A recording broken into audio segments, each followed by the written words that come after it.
Welcome to the Mental Insights Podcast, a conversation aimed at understanding all sides of mental health, addiction recovery, and homelessness. Each interview will include one's personal experiences and insights, or an expert's advice and knowledge within one of these fields. The goal is to promote awareness, guidance, and support for anyone who is affected by these challenges. Thank you all for listening. Welcome to the Mental Insights Podcast. This is your host, Brennan Cutuli, and we're here today for episode number 19 with Milan Sachs. Milan is a bachelor's graduate of fine arts and creative writing with a minor in photography, and she's educating herself on the impact of drugs and alcohol in her second year of sobriety. And her debut film, based on her senior poetry thesis, following the accounts of two women attempting to survive the unsustainable effects of drugs and alcohol, which is named The Other Side of the White Line. So Milan's going to be joining the Mental Insights Podcast to speak about sobriety and her upcoming film. So Milan, thank you for taking this time out to be with me today. Thank you for having me. Hi. Definitely such a pleasure. And, within this first part, we'll be speaking about sobriety, and then we'll transition into what really inspired you and motivated you in order to make this film through your own education within the classroom and within, just your experiences out in everyday life. And to really start off with this, aspect of sobriety, you're in your second year. And, for the beginning of this, could you just explain kind of the steps it took you to reach out and really ask for help? What was kind of the mindset that went throughout your life to say, all right, I need to take this next step. I need to, face sobriety head on? Because a lot of people have those thoughts before the initial action truly takes place. So kind of speak throughout, what kind of these steps took in order for you to say, this is what needs to come. Well, I started drinking when I was 14 years old, and it immediately just clicked for me. The first time I drank was at an Enrique Iglesias concert. I had a shot of Fireball, and it felt so good. It felt like I had uncovered this secret, and I loved that secret. I loved whatever it made me feel. I just had this thing all on my own, and I could just go to the store and buy it. So that was awesome for me to find out. The next time I drank, which was I think 2 weeks later or something, it was a whole bottle. It was like a water bottle of Dubra. And that's how I drank. It was all in, because I seriously didn't think that it was a problem, or that people drank any different. I thought that everyone had their own bottle and just drank the whole thing in the night. So for me, that is how my entire experience of drinking and then later on using drugs of any sort and kind of carried out. It was to the extremes, and to the point where people would tell me slow down or don't do that, or I would be mean to people or upset, or ruin people's nights, because I was literally passed out on the ground. But it didn't hit me. It never hit me until the night that I decided that I needed to get sober. That's what I realized. I'm oh my God, I have no control over this. And that was because I was going out for my friend's birthday, and it was just 3 of us, and I was oh, I'm not going to drink tonight. And I think I had 10 shots of tequila. So that's when next morning I woke up, I was just oh my gosh, this is it. And I was with someone really special who I love a lot, and I hurt him that night, and I literally got on a plane that day, and then I went to rehab 2 days later. So for me, reaching out for help was an extreme of like going to rehab. Like that's kind of like, not that it's an extreme thing to do, but like, it's like, I didn't have steps before that. Like I didn't ask for help. I didn't think I needed help. Because it was just so normalized and justified in my head, like everything that I was doing. I definitely like wasn't happy. You know, I like went to therapy and stuff like that. You know, I had to, you know, I went to the hospital for because I was like on like suicide watch for like a couple days. Like I definitely wasn't happy, and I wanted help in that way. Like I just wanted to feel different, but I had no idea that like me picking up a bottle of anything was the problem. So for me, I guess something I would say to people who are struggling now is even just like telling someone that you're not doing okay, like that's reaching out for help. And that's something that I didn't really do. So I think that I don't know, any chance you have to like connect to another person about how you feel, like that is so brave. So if you can even do that, like, yeah, I think that's a way to like, I don't know, at least, you know, try to get out of the situation that you're in, because it's so lonely, and you like you need to do it with someone else or a group of people, or, and in my case I went to rehab, but not everyone has that opportunity because it can be expensive. So Absolutely. yeah. Yeah. No, it's definitely a valuable point. And, the theme that I think you're bringing up is, when you were going through a lot of this, there's people that, try to dictate the way you should, get help, or even just like slow down, whether it's like, oh, you should, slow down drinking, or you should maybe not drink or not do this drug tonight. But when you look at it, kind of, those aren't really the supportive measures that someone can take. Like, as you're saying, the connection is kind of what brings out, that step towards recovery, of being like, all right, how do you feel? What do you want, rather than you should do this, or maybe this is what's best for you. And I think Totally. that's kind of the dilemma that you see. Like, your case is definitely not an extreme measure. Like, this happens to so many people, in terms of, you know, everybody sees the problem. You could even see it within yourself, but it's the way that you kind of get to that point. And like you're saying, a lot of it is, it's an extreme case. You constantly have these nights where you drink too much or you do too many drugs, but then it's one night where it does get to an extreme, where it's the next day you either have to go to rehab, you either have to, seek severe counseling in order to get that help. It's not going to be like you can just go to a friend and say, all right, like, I maybe need to stop drinking, or I may need to stop doing this drug. It's not as simple as that. Some people need that next, severe step, that extreme step of saying, all right, I need to stop. But in terms of that case, that extreme measure can cause a lot of issues as well, in terms of, withdrawals, in terms of, not only physically, but mentally as well. And, what kind of challenges did that take into a place of, picking everything up out of your life, and, taking that flight and saying, all right, this is the next step, this is what I need? Were there any challenges that really posed, in your life throughout that regard? Yes.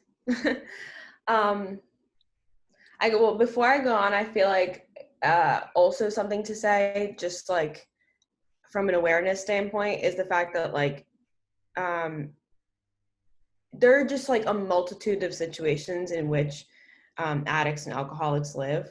So even having someone to turn to, sometimes can feel actually impossible, because like who is there to turn to? And there is always someone. But I guess my point is that like I was lucky enough to even have the choice to do any of that. Some people don't get that choice. Some people have to go to jail. You know what I mean? Some people I don't know, get in a car accident and don't make it. So I guess what I'm saying is, yeah, like reaching out before any of those things have to happen, which is like almost, it's so difficult for someone who has the disease, because it's like, you don't know you have it. But anyway, I just wanted to throw that in there.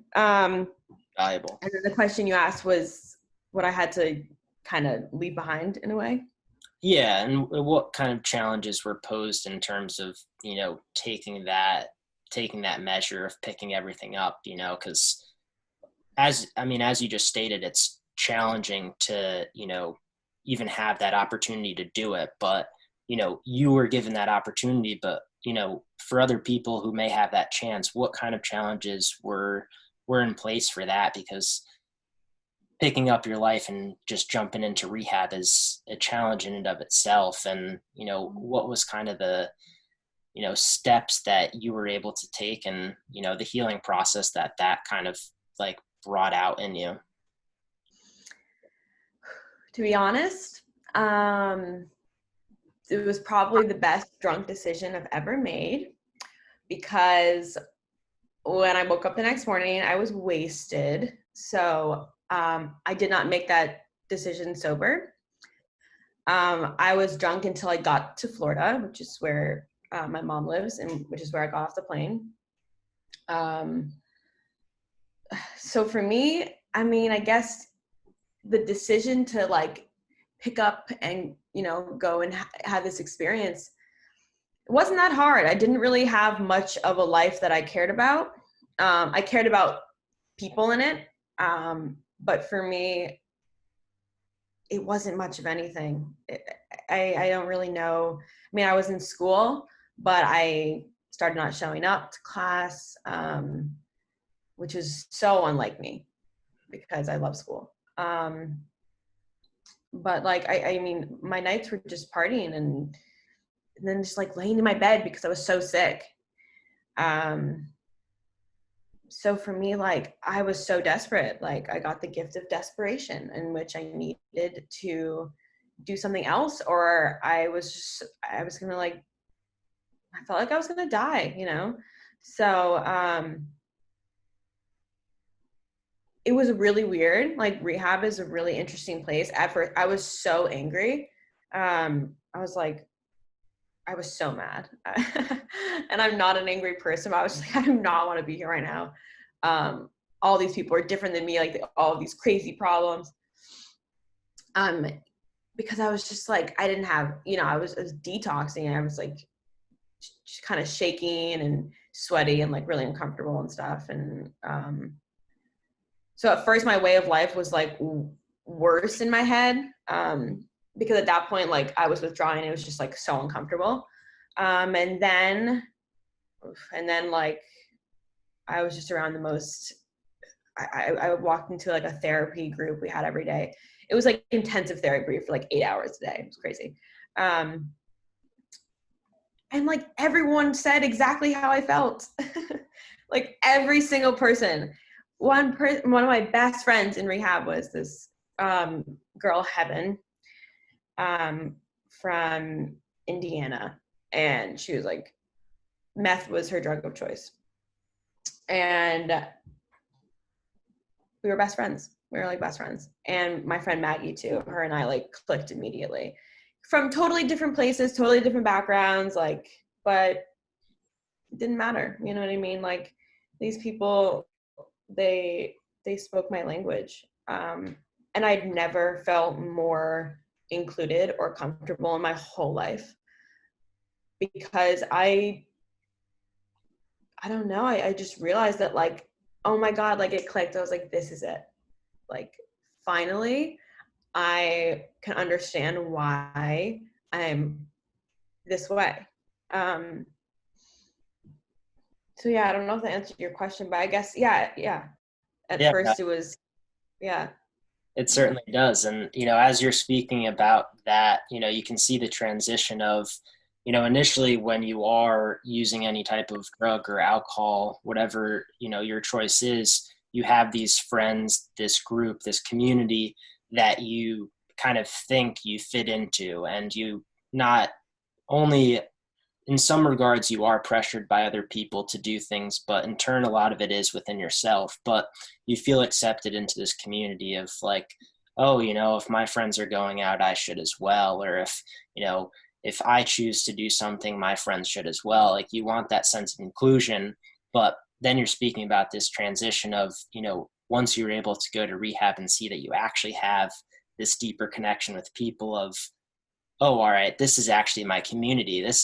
These are the people that I connect with, and this is who, I see myself being a part of.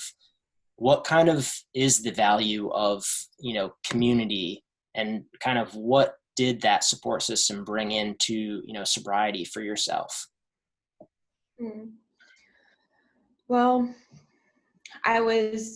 so the rehab program I was in, it was like a 2-month program. So for 2 months, I was with basically the same women, and I ended up becoming like one of the leaders of the group. So I would like lead the meetings, which for me was absurd because I just did not believe in myself at all at that point. And I was like, now I'm leading this group. I'm like, I'm leading, this is crazy, because I couldn't get out of bed before, it was just like 2 different worlds for me. But the point was that like I formed this community around this common feeling, understanding, disease, whatever you want to categorize it at. But and we would be driven in this like bus to AA meetings outside of the rehab facility. We would it would be like all around. It was in Jacksonville, Florida, so it would be like all around Jacksonville, and sometimes a little bit outside of it. And I mean, AA is a community that is all over the world. It's not for everyone, but it is something that really changed my life, because I know that anywhere that I go, I can go talk to people who like completely understand me, and they're strangers, which is something that I don't know.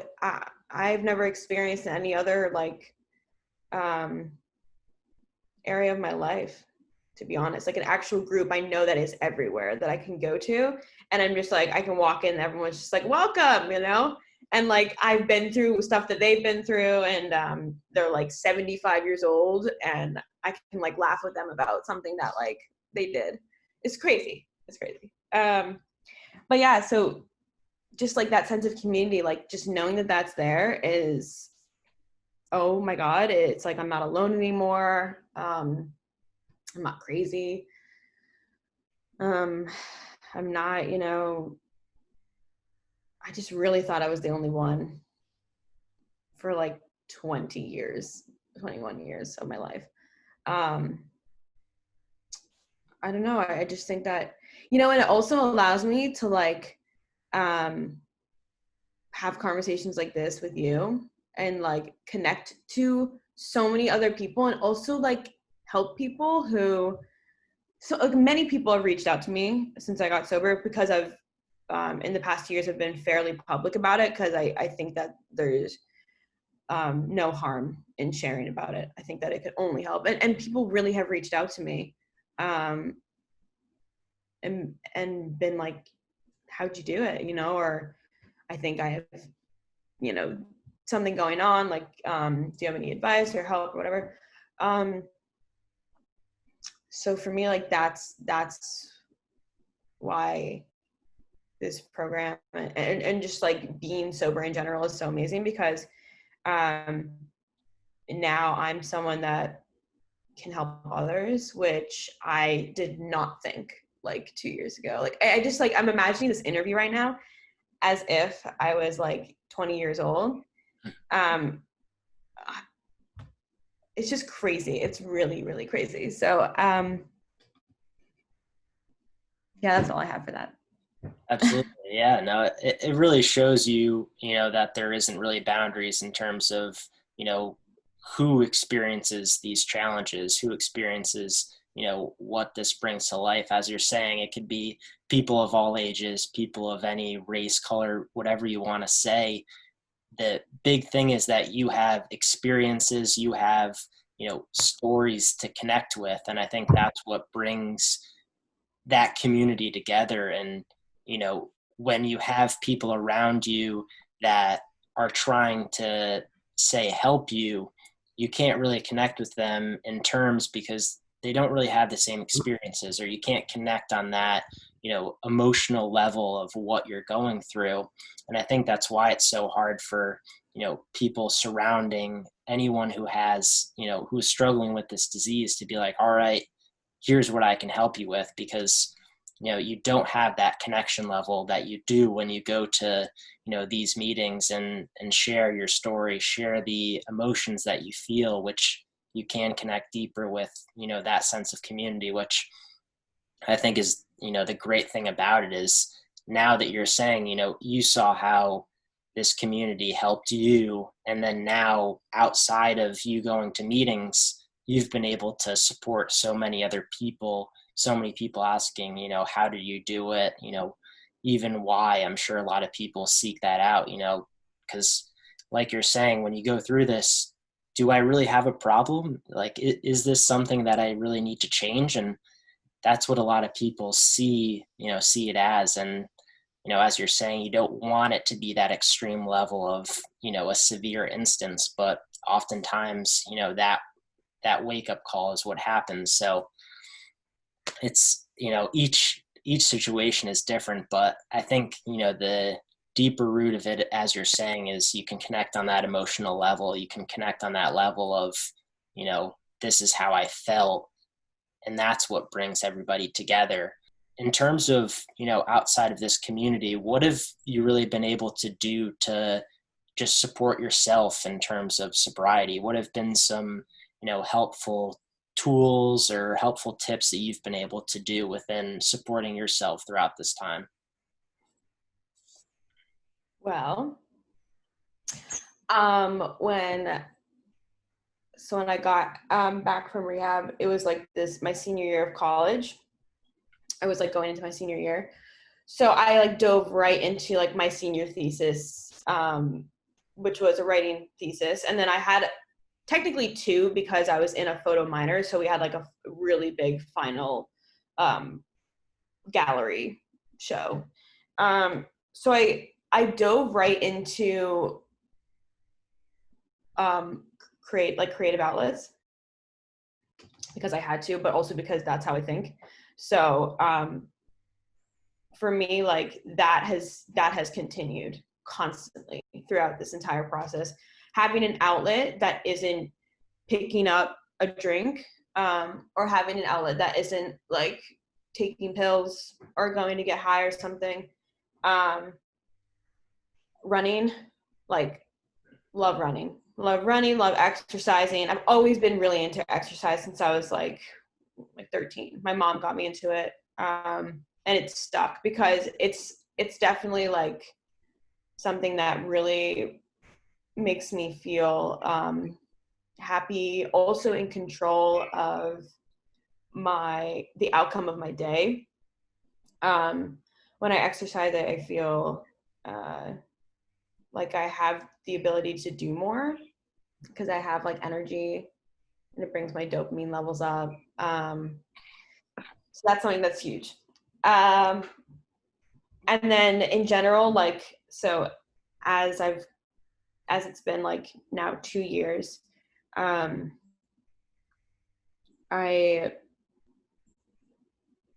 think photography, like, it's interesting. So for me, like, one of the reasons that I drank and did drugs was the social aspect. So from like a young age, I had this like kind of dual, not personality, but thing going on in which I was like introverted and extroverted at the same time. But the introvert in me felt super uncomfortable in a lot of social situations. So I had a lot of social anxiety that I don't think I realized I had it until after I stopped drinking.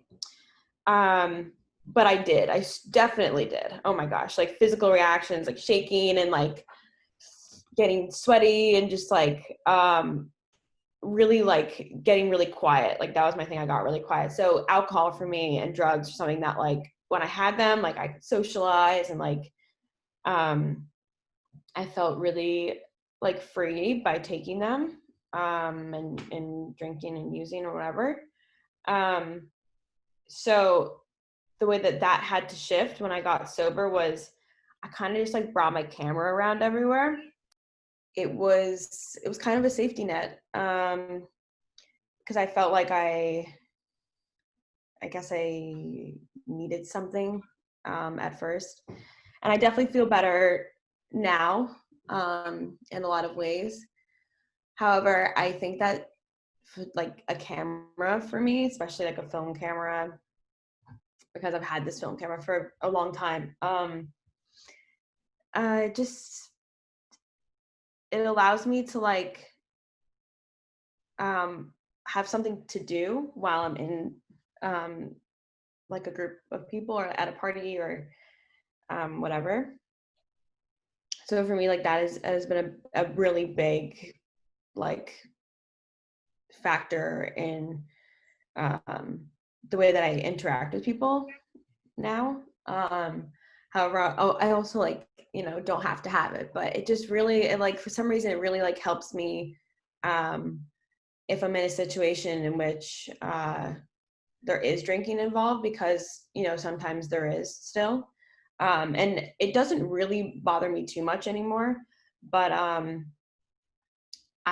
you know, I have something that I can do if I feel uncomfortable. And it's like a way that like I have viewed the world for a while and throughout addiction as well. So it's like something that like I just feel really connected to. Um, so it's like kind of an extension of me, if that makes sense. Just like the way that I like can feel in a situation. If I have my camera, I feel like settled and like that I'm okay. If that makes any sense. Um, and yeah, so besides like any creative outlet and like exercising,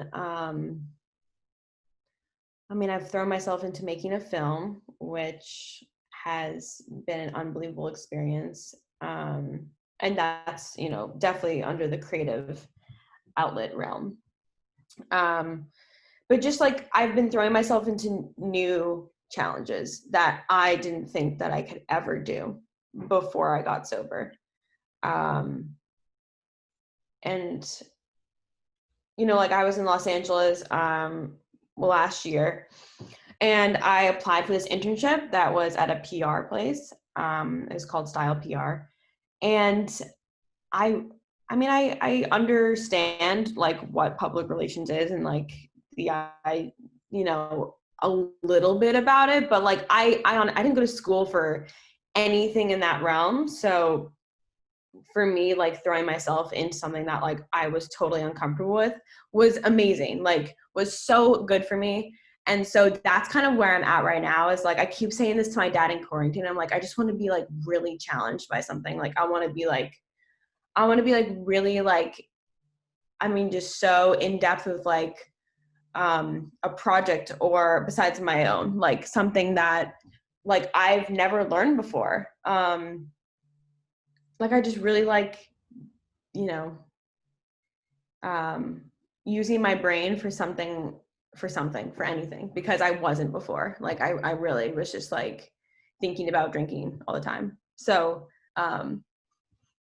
yeah, I just like, I feel like I've been like, you know, reborn into this like idea, or into this like this feeling of I really want to um like I'm like a sponge. Like I want to learn like everything. Like I just want to like try new things. Like I want to try everything.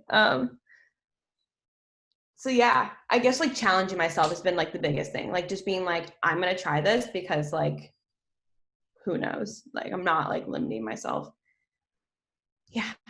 Absolutely, yeah. I mean, it shows in the benefits of like stepping outside your comfort zone and, being uncomfortable to see new limits about where you can go, where you can, take that next step. And, as you were finishing off there, speaking about the film that, is one challenge, one aspect, one project that you've been able to, you know, put on within your time today. We'll be speaking about that in this next episode. So, for now, thank you for this first episode. For anybody that wants to see more, contact Milan about what she's been able to experience, and if she can help you, you can find her contact, her Instagram, and as well her GoFundMe below in the show notes. And you can see more about the film, which we'll be speaking about in the next episode. So thank you all for listening, and thank you, Milan, for being here on the Mental Insights podcast.